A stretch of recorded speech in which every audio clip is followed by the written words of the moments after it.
Welcome. Tonight is part 3 of our webinar series, Living Between the US and Australia, how we're doing it. My name is Ashley Murphy, CFP, AIF and CEPA, and this is my wife, Eliza Priest. Hello. Let's get into it. Okay, so first of all, I always like to remind folks here that this doesn't constitute personal financial, tax, or investment advice. Occasionally I'll get emails, people will say, well, what about this or that? And I'd say, well, you really need to follow that disclosure and get personal advice. And the material that we're presenting here, I believe to be accurate. Okay, so a little bit about me, which you can read there. You're probably all familiar with that, but I've been in the US now for going on 16 years, tri-citizen, raised in Australia, and we shall soon be returning in the next 48 hours. Fingers crossed. Fingers crossed. Bit of an update on that to come. Well, I'll just leave that there for you to read, so we don't need to go over that again. Sorts of issues. We have updated this in light of growth within Areté. We really focus on these 3 types of prospective clients, they being Aussie business owners living in the US, high net worth families in the US and maybe thinking of going abroad, or Aussie executives who have permanently relocated to the US. That's who we do our best work with. And let's get into the presentation. So we have in the first 2 presentations spoken about immigration, how we were able to even make this happen. What about flights? How do we get that to happen? Housing, financial, tax, went into more detail on that in the last presentation. Tonight is about logistics, backup planning with our plan B, and business considerations. And we'll be in next month's installment going into family matters and Eliza's career and how she's making this transition. But before we get into that, we have some updates. So what did we have to do to get here? Where are we right now? Some of the logistics of the move and some risk management considerations. But just before that, let's go over the division of responsibilities. So Liz, what have you been in charge of? Getting the immigration settled for the children and myself. So we got them Australian citizenship by descent, which was a several month process.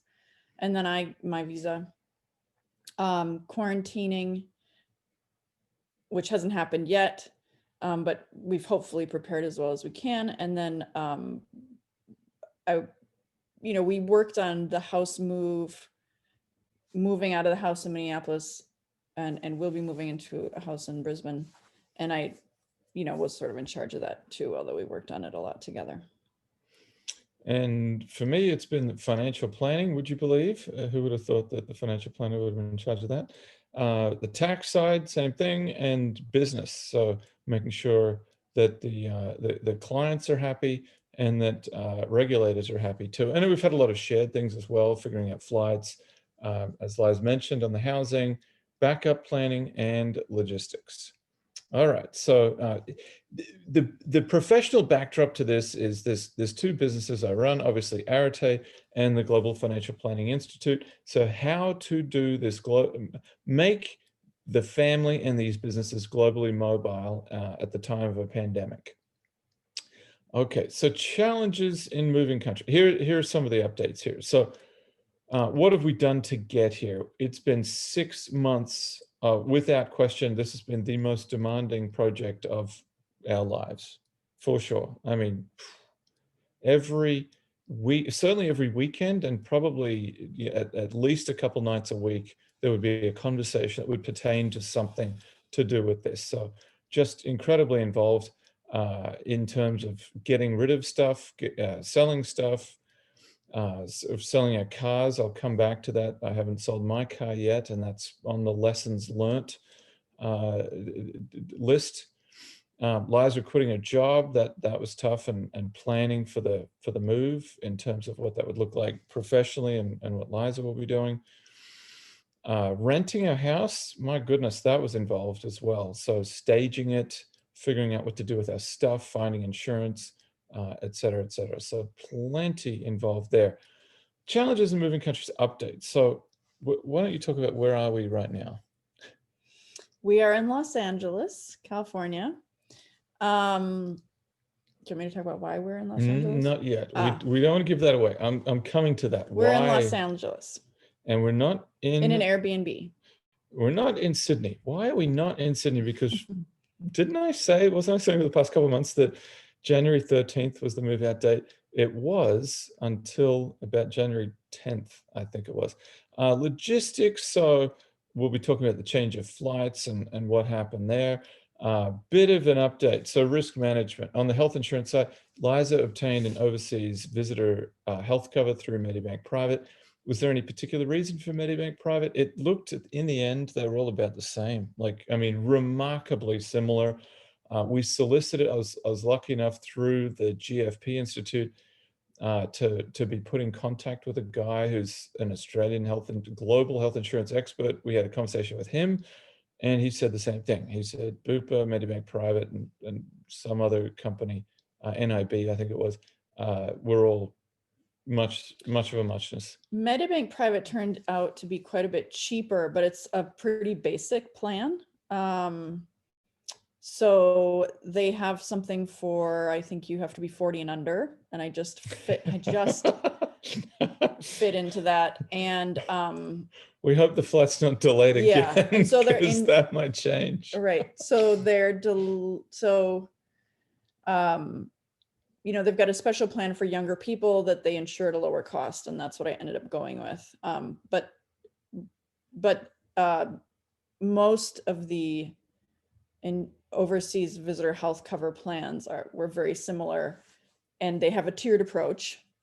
And you know, the tiers seem to be pretty similar in cost and in services. And so the other research there, we looked at Choice Magazine, but given that I guess the subscribers to Choice Magazine are not people that would otherwise, you know, get this overseas visitor health coverage. They didn't actually have anything. Yep. So really was a lot of reading and talking with that expert. I don't remember where I heard, I think it was like the Queensland Department of Health, you know, talking some page about what do you do if you're traveling here and you need health coverage. And that's where I found out about this overseas visitor health cover. I have applied for Medicare for myself and the two girls who are now citizens as well. I called them and they say that that's effective as of the date. So I haven't received cards or anything like that, but I called them and they said that's effective as of the date of your arrival.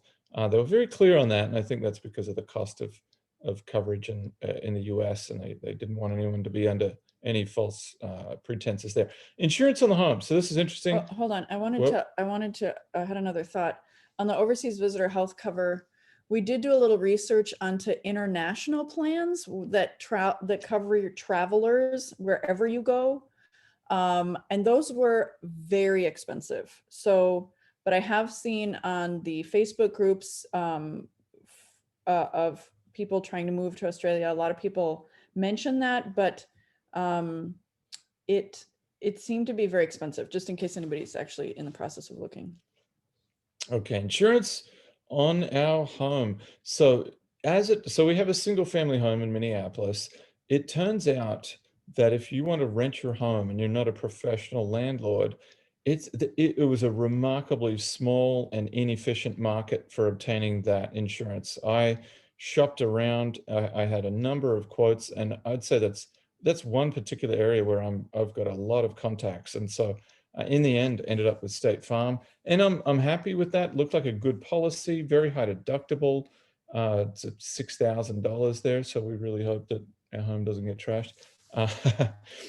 And what else? So State Farm, I like. They're rated pretty highly by Consumer Reports and JD Powers and Associates for a claim satisfaction. So that makes me happy. We do have our existing homeowners coverage up until the day the renter moves in.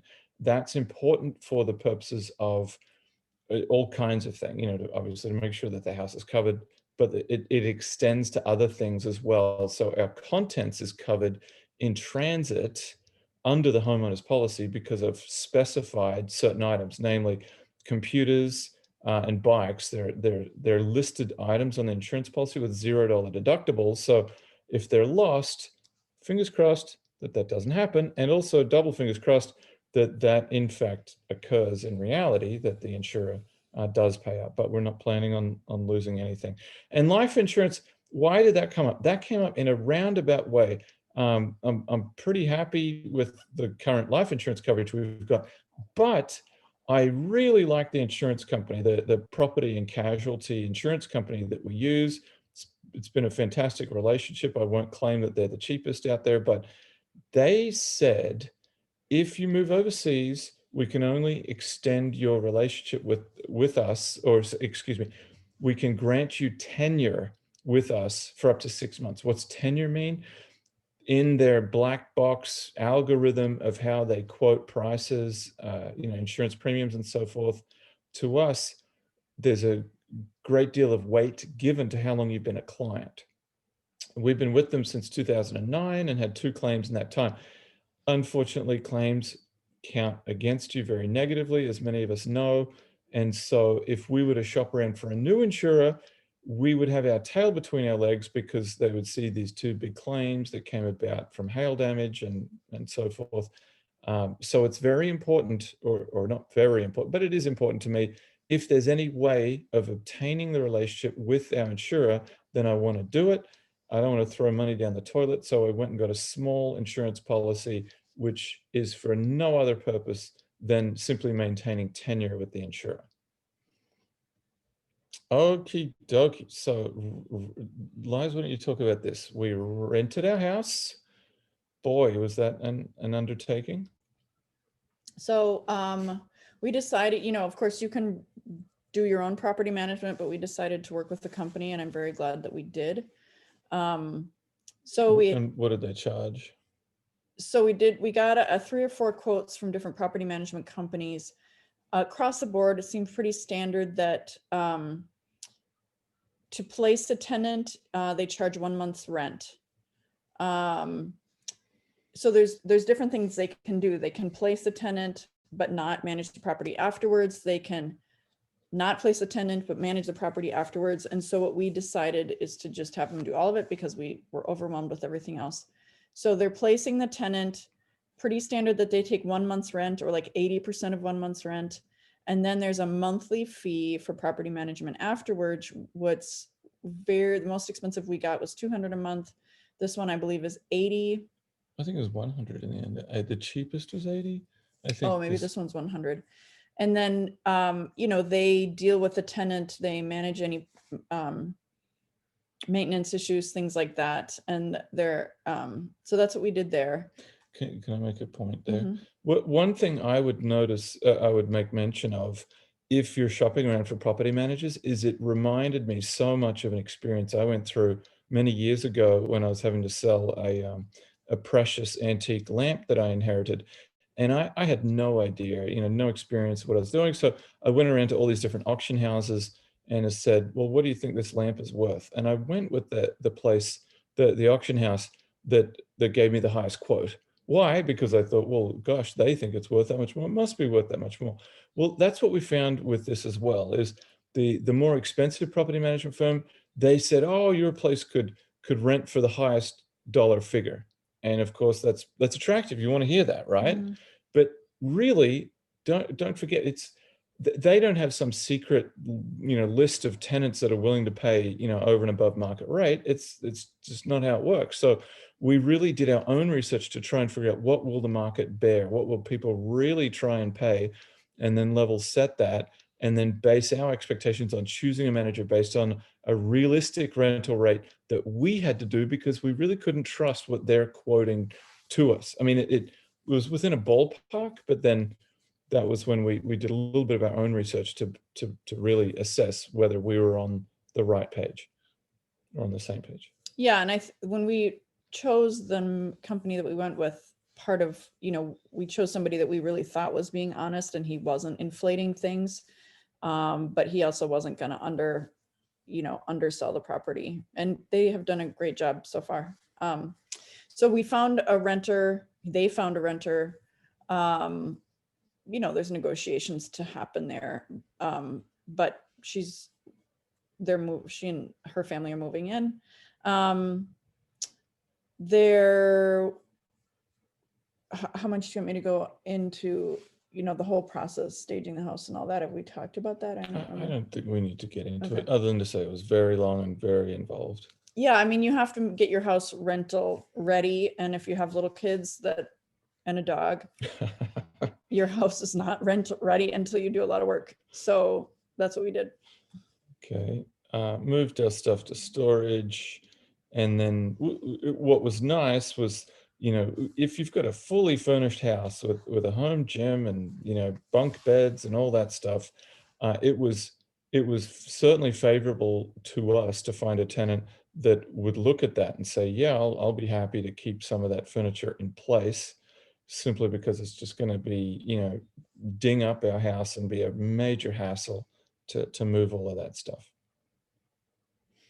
And then for the purposes of liability, we added a lock to the home gym. Just, this tenant moving in's got young kids, and we know just how dangerous a gym can be with young kids. Okie doke. How about flights? Do you want to kick this one off? Sure. So we booked flights with a commercial airline, Delta, a long time ago, maybe It was late October, yeah. By the way, we have small children that are babysitting themselves in the other room, and we have told them not to interrupt, but that is, of course, not 100% guarantee that they won't. So we booked with Delta, and we had not seen a lot of cancellations with Delta, and so we were feeling pretty good about that. And then right around Christmas, sorry, let me back up. Ashley had registered with the Department of Foreign Affairs and Trade, otherwise known as DFAT. That was like in mid-October, as late a stranded October. Australian, to get on their list. And so around Christmas, we got an email that said, which maybe some of you got, that there are 4 flights once a week leaving from LA to Brisbane, which are these Qantas flights, repatriation flights sponsored by the government. And we thought, well, I don't know. I mean, I've got no way of knowing if they were only to Brisbane. It could be because I told them we're in Brisbane. They may well be flying to other major cities too. They seem to do them in clumps, and I think these ones are only flying to Brisbane, these January ones from LAX. Oh, okay. I think so. So we thought, well, Delta seems pretty reliable, and we really thought we'd be on the Delta flight. But we thought maybe we should have a backup if it would be fully refundable. And so we called Qantas, and they said, yes, it's fully refundable. It made us a little nervous because they couldn't find that in writing anywhere. Yeah. But we had several Qantas personnel who had assured us that up to 24 hours before the flight, it would be fully refundable. And we thought, okay, let's book the one a week after the Delta flight, just in case. Do you want me to tell the whole story at this point? What's next? About how we actually ended up taking the Qantas Oh, flight? yeah, I think that is a detail worth sharing. So, and stay still because you're rocking the computer. I'm rocking the computer, excuse me. So we were going to fly out on the 13th, which is a Wednesday. The Friday prior to that, the Australian cabinet had a meeting with the Prime Minister, around this UK variant of COVID that's much more contagious, and changed the rules. So they, and you guys all know this if you're following, so they cut the arrival caps in several states, and they instituted a mandatory PCR COVID test prior to departure. And so we started scrambling where we were going to get a COVID test in time. They hadn't published like when this would go into effect yet. And now that we know that, I don't think they actually, by the time we would have flown on the 13th, those things actually weren't required, but we didn't know that. All we knew is that they were going to be required, and we didn't know when the caps were going to start to be cut. So we panicked a little, and we had a lot of discussion. And Saturday, we decided to cancel the Delta flight and go on the Qantas flight because we were assured by several DFAT employees. You can call their Emergency consular line, 24 hours a day, 7 days a week. And that's who we kept calling. They said, this won't be canceled. These are protected flights. Since then, I've heard that some have been canceled, but right? ours has not. Anyway, we decided to go ahead and not play the lottery and try, we thought now we have a much higher chance of being canceled off Delta. So that's why we find ourselves in LA. We had to fly to LA. There's a mandatory COVID test at a single laboratory in LA where you have to go and get it. And we had that done this morning. This whole situation kind of reminds me of, if anyone's seen The Matrix Reloaded, it's like you had to be in this one place at this one time to have any chance of this all working. And so we had that test this morning, and we haven't had our results back yet. So we're kind of, I mean, we certainly don't think we have COVID, but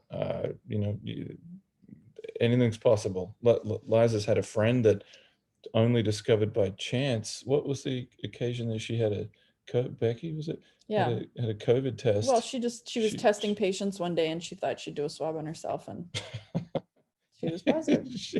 She had no clue. Everybody knows those stories that, tons of people don't have any symptoms and get tested for some reason. And so anyway, that's how we find ourselves here in LA. All right, so how are we getting our gear back to getting it over to Australia? Let's run through some pros and cons. I think on that list of things that we would do differently if we had perfect knowledge and knew everything that was coming up, this is one thing I would have changed. Is I probably wouldn't have brought all of the checked bags that we have. We have 15 checked items in total. And it's meant we've had to rent this gigantic van from a special van company. It's National Lampoon's. It's like this giant van full of bags. When we could have, in theory, done air freight, it makes sense why we did it the way that we did it. I can trace back all the decisions, and it all made perfect sense at the time. But if I could have sent probably 10 bags, by U-Pack We Ship or something like that, then I think we would have. But the pros of that would have been it's relative mobility while travel. We don't have that right now. Like we have, Liza just has a mountain of luggage, so much so that yesterday when I went to pick up the van, I mean, she's basically just stuck in this one place and couldn't move. And when little girls say that they have to suddenly go potty, and you've got all your stuff with you, well, they're going to have to go right there. Thankfully, that didn't happen. Relative economy of scale. Unfortunately, we got bitten by this at the check-in counter. I called Delta 3 or 4 times to get quotes on what all of this would cost to ship. But of course, you only really know when you arrive at the check-in counter, as we discovered yesterday. And that is, we got burnt. They have this incremental scale for what they will charge for checked-in bags. So I think the third one ended up being $200 a piece. So it's relatively expensive, but funnily enough, even with that, it's still thousands of dollars cheaper to take this Qantas flight. So why didn't we do it? It was a hassle to arrange. It all happened at the last minute. We didn't have the wherewithal. There's just too much going on to try and plan it all. And then I'd say the only other drawback of air freight would be last mile logistics. Whose house are you going to send it to? You're going to send it to your rental. You're going to send it to your Airbnb, to your dad's house, to your friend's house, and then how you're going to get the stuff from there.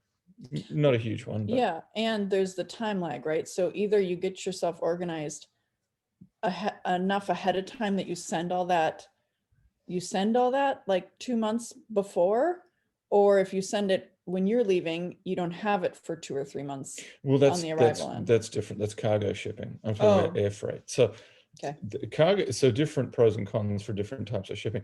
So I heard from clients and friends, they recommended this U-Pack We Ship service, and that was when we did inquire. You did inquire with, and it did seem relatively affordable. Can't speak to how the experience went, but clients of mine that have done this did speak highly to that experience.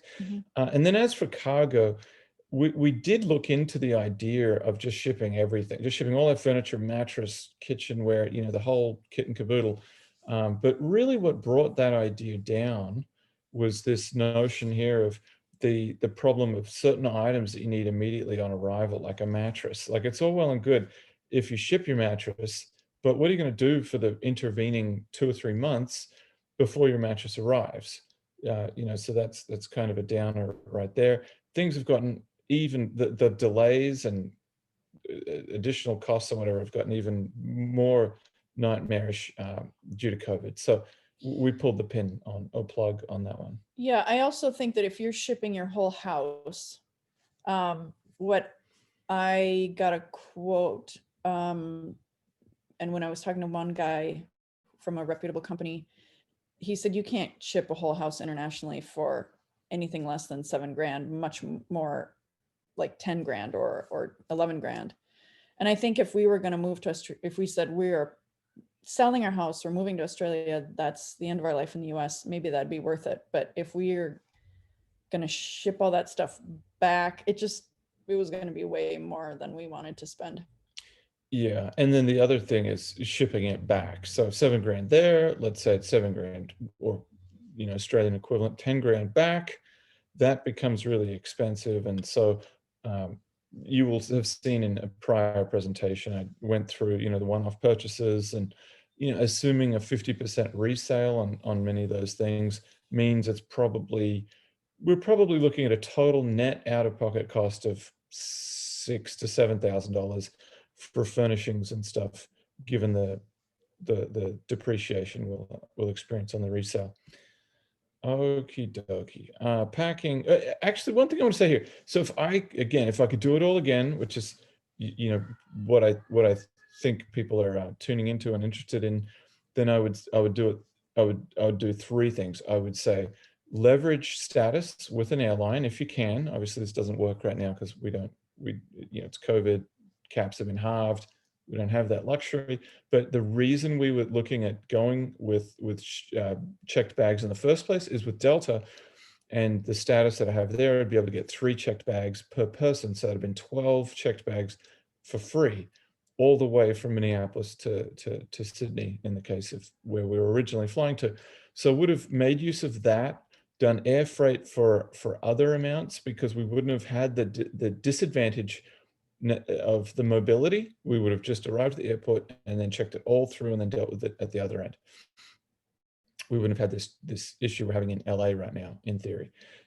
Probably air shipped a few bigger items and then cargo shipped or considered cargo shipping, with, as what Liza said a minute ago, about really big items. Okay, as for packing, what did we end up bringing? We've got an absolute mountain of stuff, as you've probably gathered. And then as for packing, you want to talk about that?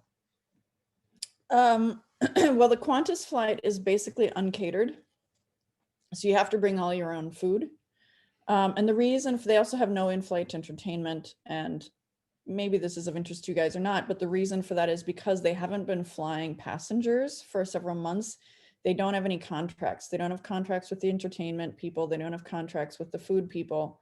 So they're flying you on a plane that, has seats in it and has stewards, but none of the creature comforts of a regular commercial flight. So you bring all your own food, you bring all your own entertainment.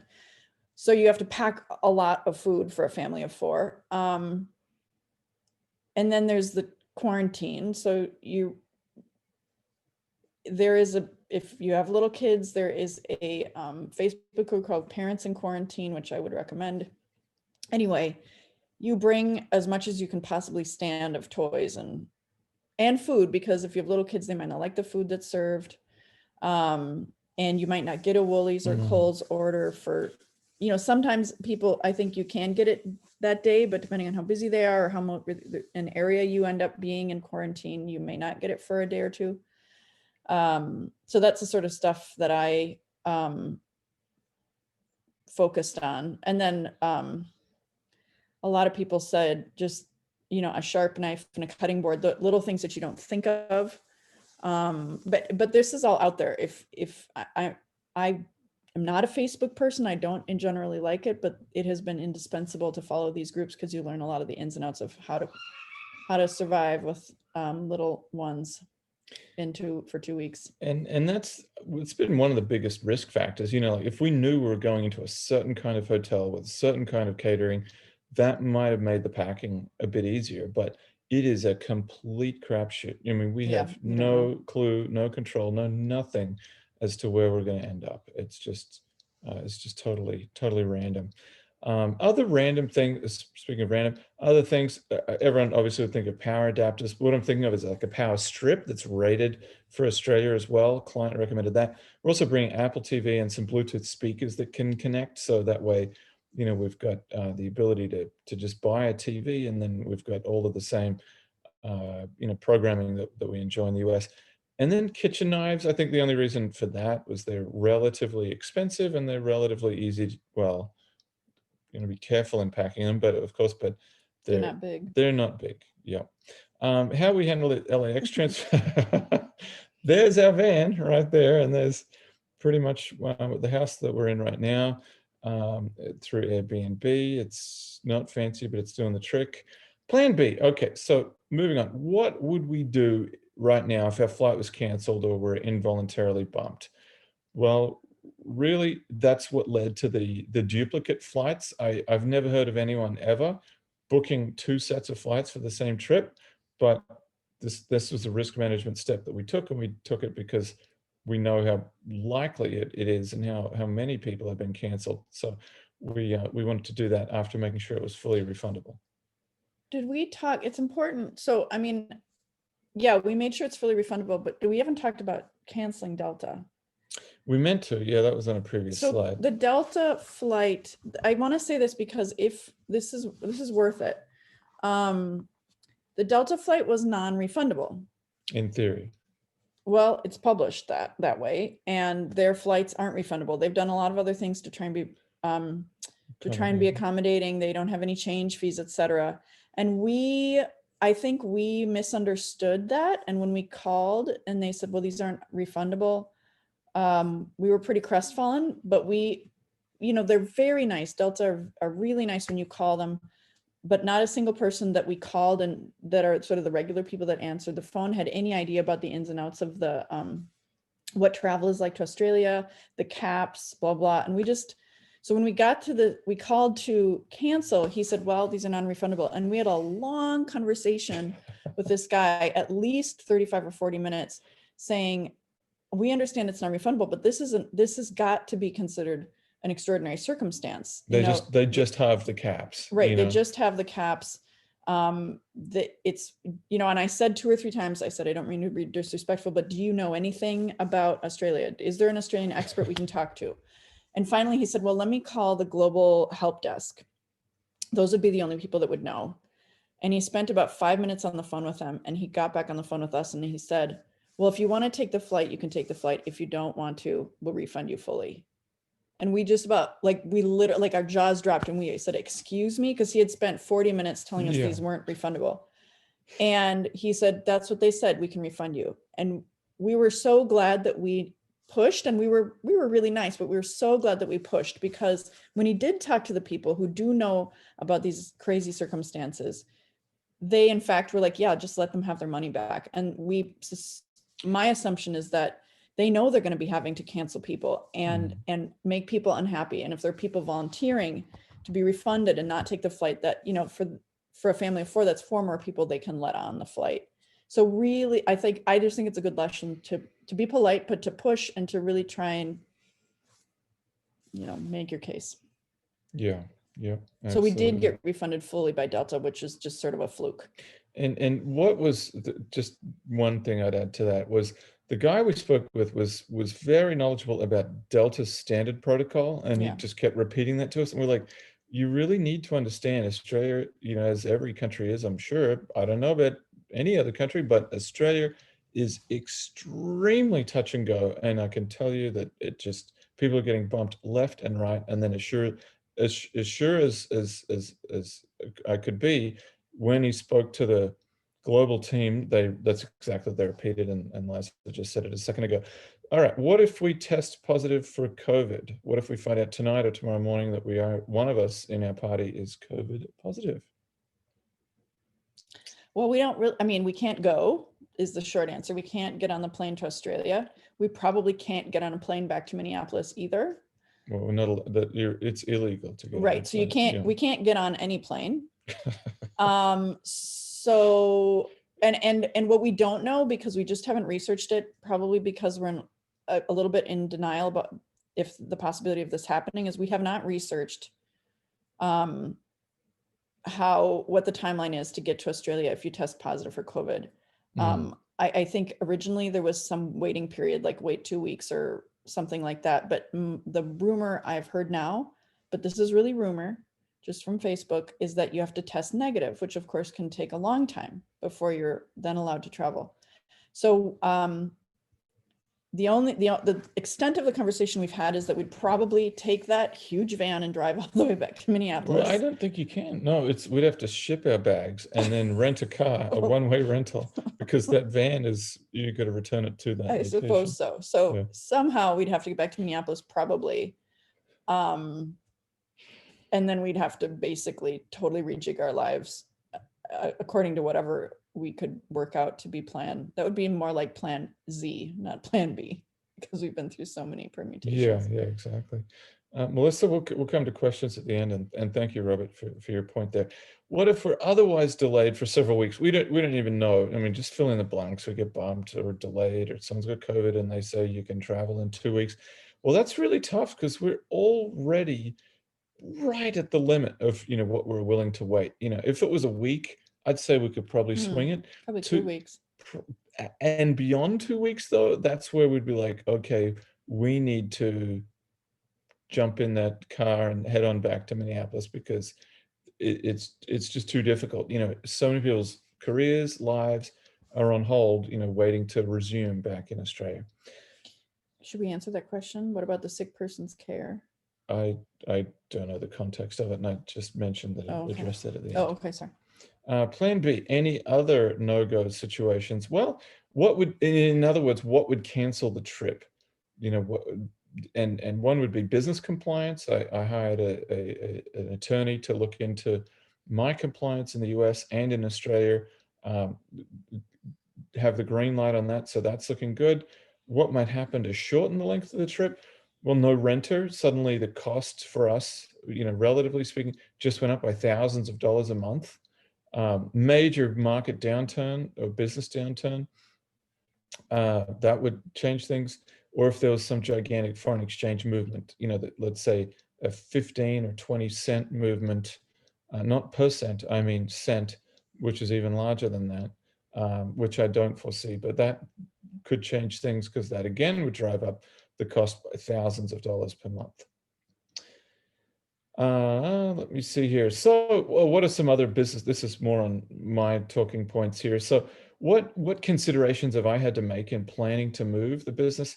Well, coordinating time zones with clients and staff. We use a booking program called Calendly, and I've had to adjust that to work with the times that I'm going to be available, but are going to work for clients across all these different time zones. So. It's going to mean during client surge weeks, when I have client appointments, getting up really early. So probably getting up at 4 a.m. to be ready to start meetings at 6 a.m. so that corresponds nicely to be about midday or so on Pacific time. Regulatory issues, you're figuring out licensing and so forth, as I mentioned. Tax residency, when do I become an Australian tax resident? Turns out it's as soon as we arrive because of our fact pattern coming with the family. Being an Australian citizen, my family's in the same, my birth family is in the same city. So the ATO is going to look at that and say, you are now an Australian tax resident. What does that mean? It means my marginal tax rate goes up significantly. It also means that there's no tax status in Australia. Basically, everyone is a single filer, and so we expect our taxes to go up significantly in Australia. I covered this more in the last presentation. So how am I planning around that? It's to do with the timing of income and expenses to try and minimize that or manage that, I should say, not minimize, manage that. Foreign exchange, something, just a quick aside, I want to show you a spreadsheet that I put together here. So this is to do with some of these one-off costs coming up. So the cost of excess luggage, flights, blah, blah, blah, blah, blah. All right, so what have I done? I've put in the best estimate or the actual cost of what I expected these items to be, the currency in which we're paying for them, whether we've incurred them already, and then the amount in the appropriate currency that we've yet to spend. So there's not much left to spend in US dollars, but there's a lot coming up in the next 30 days or so in Australian dollars. So here's what I've done is I put together some market orders for foreign exchange to say, and there's no magic to that $8,420 other than that's what it was before I updated it. It was $48,420 shortly before I updated it before this presentation tonight. So what I've done is I've set up multiple limit orders to say, let's trade the bulk of this money if the exchange rate declines and goes down through these certain thresholds. So as anyone knows, that hasn't happened, but it's a way of buying some time just in case there is some volatility, as the exchange rate's been flattening and going down ever since January 6th at the time of the insurrection. I say that with a straight face. So white papers, you can find these at Areté -wa.com. If you want to get in contact, then you go there, same website, get started. There's my contact information right there. And now would be the time that we can address questions. So someone wrote in a little earlier, anonymous attendee, why did you decide to keep your home instead of selling it? Liza, you want to say that one? Well, I think it depends. Because we're not, at least at this point in our lives, deciding to permanently move to Australia. We have a return date in mind, and we like the house we're in Minneapolis, and so that's why we're going back. The transaction costs are pretty significant as well in the US. I think I could get that down significantly, but really, we're also very close to family. You know, we have lots of personal reasons to lots stay. of personal reasons to stay in that house. So that's why we decided that. But I did look at it. You know, I will say that was a major consideration. And I think if the foreign exchange rate had been 10 cents lower or 15 cents lower, then I might have made a push. You know, if it was really at a cyclical low, then it might have made the decision a little more attractive. But we didn't. Other things here, thank you for that tip, Robert, about the mygov.au. I think one of the things that goes against that is to do with the two-factor authentication there and the need for an Australian mobile number. And I've tried using a Google Voice number, but that doesn't work. So we're stuck with having to get a physical Medicare card for the time being. Melissa, what about the sick person's care? That you made that comment at the time we were talking about what if one of us gets COVID? Well, someone may need care. It's not certain that they would because of the number of asymptomatic situations, but yeah, someone could be flat on their back for a couple of weeks. I think we just have to take that if it came. I mean, we're healthy. We have 2 little kids. I think we're all low risk. Doesn't mean we wouldn't need it, but you know, of course everything would have to stop and we'd have to figure out a plan there. Did you send a pet? So is the contact that nothing happens? Oh yeah. Yeah, that's the rest of her question. Okay. We have a dog, and we decided against bringing him. We found a foster family for him, so he's with a foster family who will keep him until we return to the US. So we drew up a contract, interviewed a family. Turns out it's actually, who knew, right? Like, it's a really popular option. People love the idea of getting a 7-year-old dog. We found he's a beagle, and we found some family that had a history with beagles, knew all about him, and they were happy to take him. We're paying for his food and vet visits and stuff like that. Yeah, we drew up a contract. We're not paying them to take care of him, which I think they're very happy to have him, but we're going to pay for all of his expenses that they incur. And Robert, I knew you would if there was a way that you would find it. Turns out there's a MyGov code generator. So for years, that's been an issue. I last looked at it probably a year ago and it was still that way. So good to know that they've finally gotten around to fixing that. Any other questions, concerns, or doubtful points at this time? We'll just give it another moment before everyone is getting on with their evening. But it's been good. It's like live diary, a download of what's been an incredibly complicated, stressful, but I think in the end enjoyable. I've been excited, to be honest, for the last couple of months thinking about getting back to Brisbane. Thank you, Melissa. Appreciate it, and thank you, Sandra. And I guess that's a wrap. People have had a little bit of time to get their questions in, so we'll look forward to, fingers crossed, hopefully giving you the last installment here next month from Brisbane. All right. Have a great night, and thanks so much.